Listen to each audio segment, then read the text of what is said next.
Bienvenue sur notre chaîne YouTube. Aujourd'hui, nous allons parler d'une chose importante qui est de faire attention sur les réseaux sociaux. Quelque chose de très important parce que sur les réseaux sociaux, on peut avoir des personnes qui enseignent la Bible parfaitement ou d'autres qui peuvent vous enseigner la parole de Dieu autrement de ce qui est dit.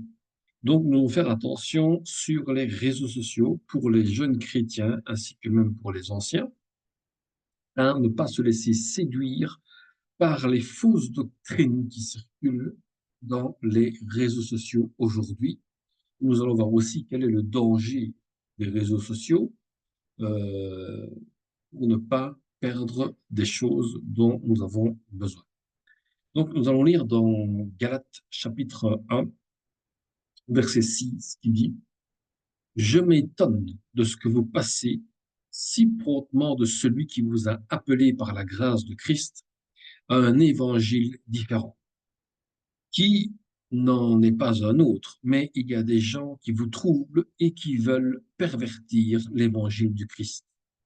Mais quant à nous-mêmes, ou quand un ange venu du ciel vous évangéliserait outre ce que nous avons évangélisé, qu'il soit anathème. Comme nous l'avons déjà dit, maintenant aussi je le dis encore, si quelqu'un vous évangélise outre ce que vous avez reçu, qu'il soit anathème. Car maintenant, est-ce que je m'applique à satisfaire des hommes ou Dieu? Ou est-ce que je cherche à complaire à des hommes? Si je complaisais encore à des hommes, je ne serais pas esclave de Christ. Donc évidemment, ce que nous pouvons comprendre, c'est que ici, l'apôtre Paul dit que nous avons maintenant, ici, nous-mêmes, nous avons une Bible dans laquelle nous devons toujours nous référer à lire, à contempler, à comprendre ce que la Bible veut nous dire. Et aujourd'hui, sur les réseaux sociaux, il y a beaucoup trop de personnes qui évangélisent ou qui enseignent la parole de Dieu. Je ne critique pas ou je ne juge pas qui que ce soit, mais il va falloir faire attention à ce que nous disons dans nos paroles, parce que la parole de Dieu, on ne joue pas avec Dieu et on ne joue pas avec sa parole non plus. Ce qu'il faut, c'est que il faut être très sévère par rapport à ça.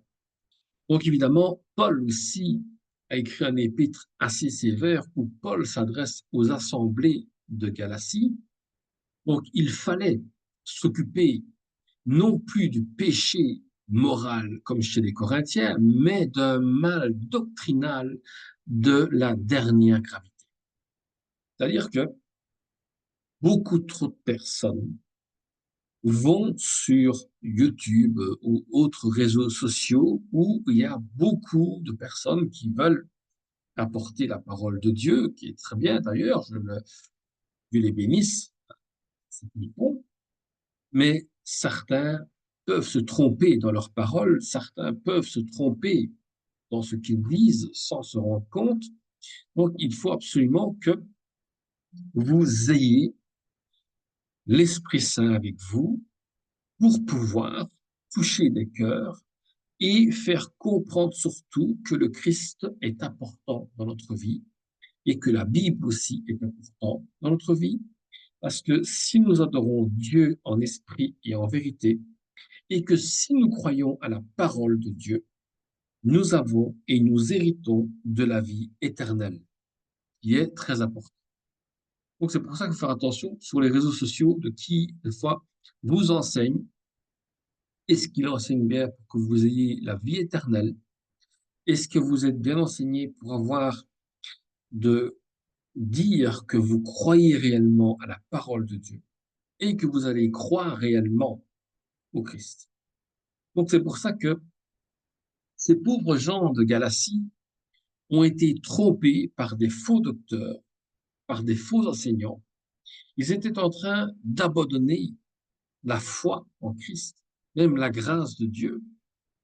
Et le seul moyen de salut, C'était pour revenir à la religion, à des religions créées par l'homme et à faire de bonnes œuvres en disant, si vous faites des bonnes œuvres, vous héritez de du paradis.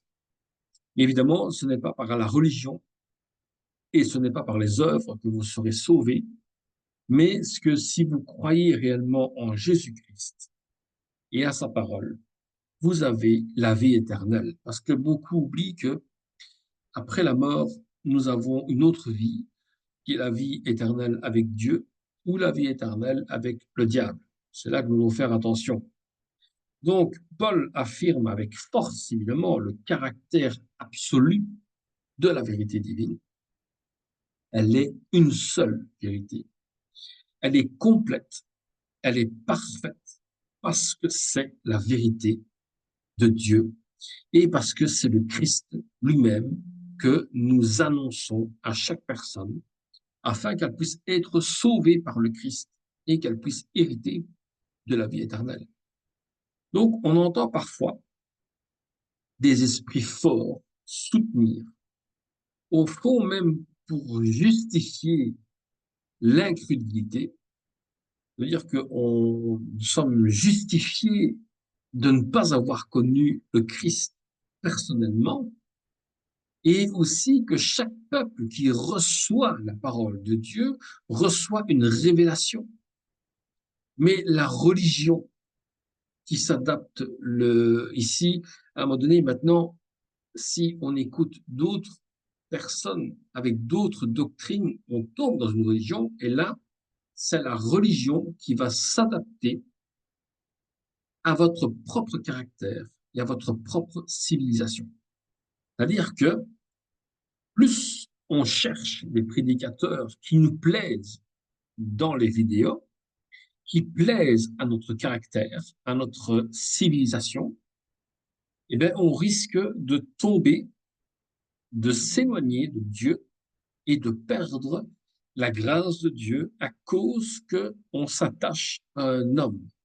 C'est pour ça que je dis souvent, ne vous attachez pas à moi en regardant mes vidéos, mais attachez-vous à la parole de Dieu que vous avez chez vous pour bien la lire et pour ne pas tomber dans un monde religieux où vous serez esclave de votre propre péché parce que vous dites que les pasteurs disent ceci et les pasteurs disent cela.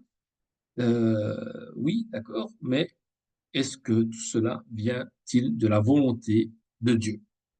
Donc, rien n'est plus faux. Il n'y a qu'un seul unique évangile. Il proclame que notre Seigneur Jésus-Christ s'est donné lui-même pour nos péchés. Il n'y en a qu'un seul qui s'est donné pour nos péchés, pour pardonner nos péchés, pour que nous soyons délivrés de nos péchés et que nous soyons libres de nos péchés. Alors, quelle en est la conséquence si on suit les religions, si on commence à suivre d'autres personnes sur des réseaux sociaux qui n'ont pas expérimenté la parole de Dieu? Ben, comme dirait l'apôtre Paul, en sorte, si l'apôtre, qu'il nous retirera du présent siècle mauvais. Donc, c'est-à-dire que Dieu peut nous sortir de ce siècle mauvais, mais l'homme a toujours considéré la liberté comme le plus précieux de tous ses biens. Alors, mais où peut-il goûter vraiment? Eh bien, étant esclave de nos passions, on est et on meurt avec des chaînes qui sont attachées à notre cœur. Des chaînes qui veut dire que nous sommes liés à des doctrines fausses qui nous mènent à adorer jusqu'à même des idoles, qui nous mènent à adorer des choses de l'homme et non plus des choses célestes. Donc, on va s'attacher à ce qui est plutôt terrestre que céleste. Donc, il n'y a que Jésus-Christ qui peut nous sauver de ça. Alors se pose aussi une autre question.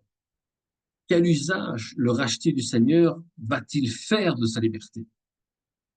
Donc, se remettra-t-il délibérément sous le joug rigoureux de la loi, eh bien, nous allons voir qu'il y a une attitude aussi insolite que si il se forçait à être libre, mais il a toujours le désir de retourner dans le péché. Alors, une autre question qui se pose aussi, en sera-t-il alors? Alors aussi, ben là, Paul dit comme d'une occasion pour la chair. Donc évidemment, plus nous faisons nos propres désirs à nous sans chercher la face de Dieu, sans demander à Dieu sa volonté, c'est notre propre chair qui va contrôler notre corps et notre esprit. Donc, on ne se laisse plus guider par Dieu. Alors là, nous allons faire un chemin inverse, comme Thessaloniciens, c'est de repasser du service de Dieu à la tyrannie des idoles du monde.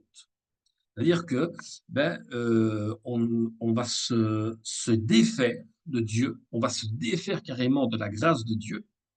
On ne cherchera plus la vie éternelle par le Christ, mais on va chercher autre chose dans une autre religion dont nous tomberons dans l'idolâtrie. Ce qui fait que les réseaux sociaux peuvent être une idolâtrie si on fait des recherches de prédications qui plaisent à notre esprit charnel et non pas une recherche spirituelle. Pour avoir une recherche spirituelle, nous avons une Bible.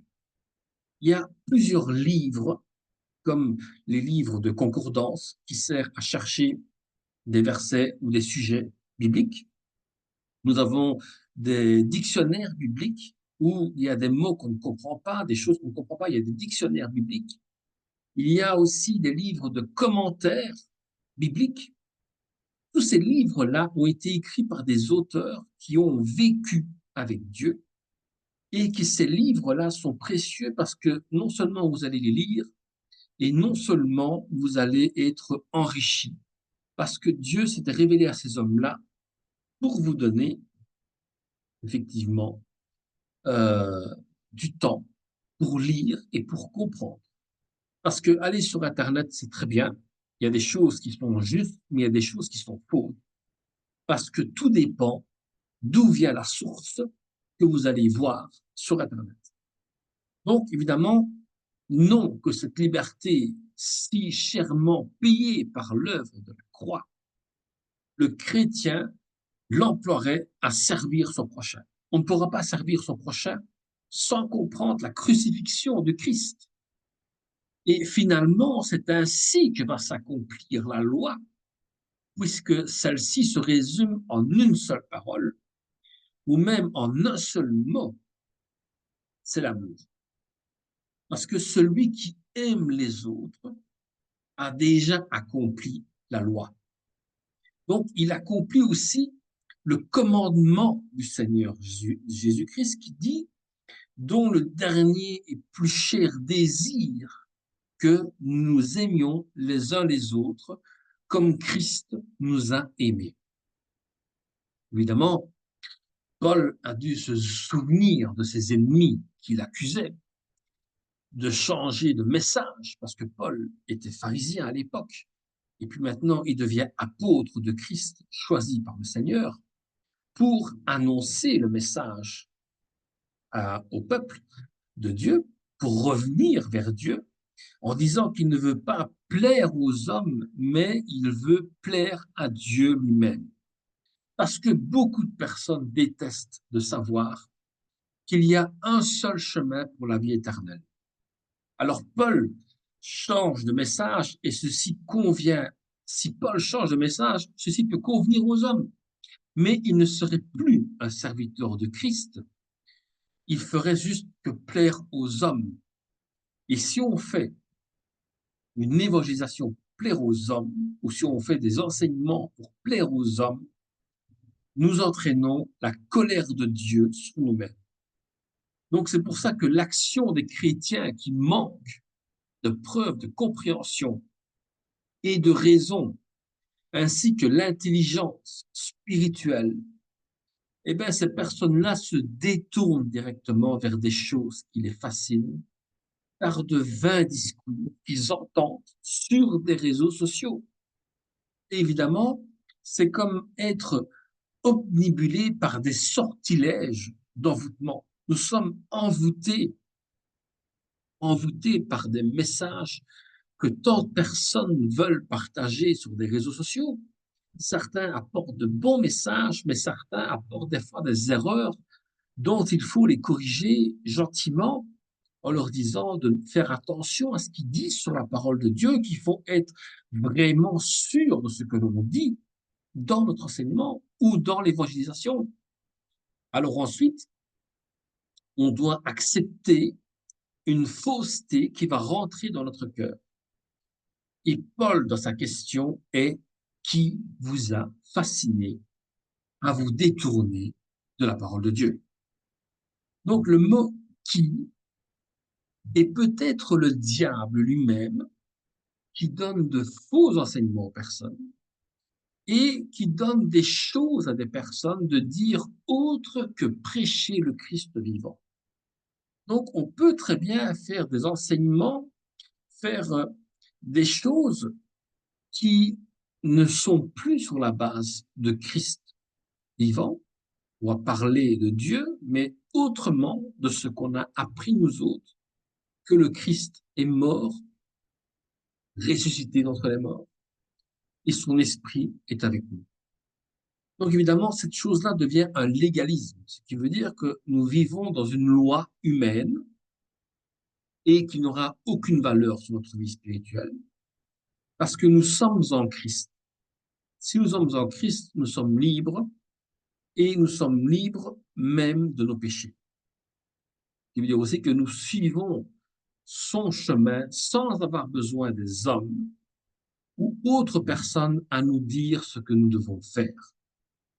Alors pour ça, il faut lire la parole de Dieu, la méditer, chercher dans les dictionnaires bibliques, chercher dans les livres de commentaires, de concordances, parce que aller sur Internet, on va trouver parfois des choses qui sont justes ou qui sont fausses, et cela peut troubler notre esprit, et cela peut troubler notre pensée.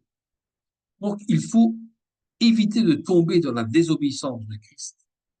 Que quand on commence une vie chrétienne, les réseaux sociaux peuvent devenir un danger permanent pour notre vie spirituelle. On risque d'accepter des enseignements par des personnes qui n'ont pas reçu l'Esprit de Dieu pour nous parler réellement du Seigneur. Donc, il faut rester vigilant par rapport au sujet de la vérité de Dieu. Il faut continuellement lire la Bible, la méditer jour et nuit et ne pas se laisser tenter par le diable. Car nous avons beaucoup d'influenceurs sur les réseaux sociaux et la doctrine de Christ peut être aussi déformée selon notre croyance en Christ, parce que plus on peut croire en Christ, on peut croire à beaucoup de choses, mais s'il n'y a pas une lecture permanente de la Bible, nous risquons d'être séduits par des influenceurs sur les réseaux sociaux. Et si nous sommes influencés, nous serons envoûtés et nous ne saurons plus alors où est la vraie vérité. Alors quand Paul dit qu'il faut un peu de levain pour faire monter une pâte, ceci représente le mal qui se réfère à la doctrine de Christ.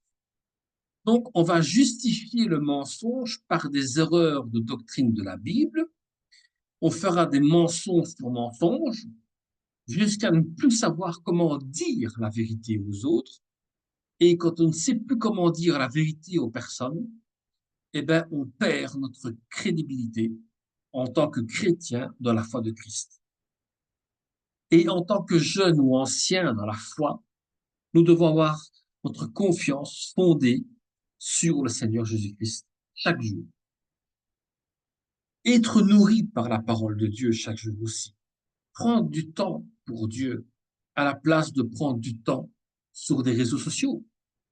Combien de temps passons-nous sur Facebook, Instagram, TikTok, Messenger, WhatsApp et j'en passe?